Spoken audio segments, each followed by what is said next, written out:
Heç düşünmüsənmi? Bir səhər oyanırsan və yatağından yuxarı doğru süzülməyə başlayırsan.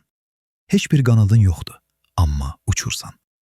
İlk 5 saniyə yəqin ki, dünyanın ən xoşbəxt insanı olarsan. Amma dayan. Çünki bu, bəşəriyyətin gördüyü ən son və ən dəhşətli mənzərənin başlanğıcıdır. Gəl bu gün xəyallarımızdakı o uçmaq hissinin əslində necə bir dəhşətə çevrilə biləcəyinə baxaq. Əgər yer kürəsi cazibə qüvvəsini cəmi bir dəqiqəliyə itirsəydi, nə baş verərdi?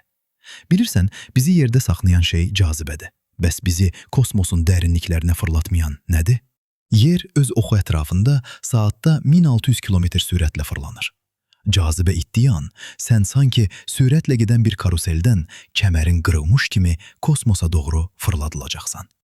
Sadəcə sən yox, evlər, ağaclar, maşınlar və okeanlar. Hər şey nəhəng bir qarışıqlıq içində göyə sovrulmağa başlayacaq. Amma ən pisi hələ qabaqdadır, atmosfer. Bizi qoruyan o oksigen təbəqəsi var ha? Bax o da cazibə sayəsində yerində dayanır. Cazibə itən kimi atmosferimiz saniyələr içində kosmosa dağılacaq. Bu isə o deməkdir ki, nəfəs ala biləcəyin heç nə qalmayacaq. Amma boğulmağa vaxtın belə olmayacaq. Çünki təzyiq fərqindən daxili orqanların genişlənməyə başlayacaq. Kainatın bir nizamı var. Cazibə kainatın yapışqanıdır. O olmasa nəinki dünya, günəş belə dağılar. Atomlar bir-birini tuta bilməz.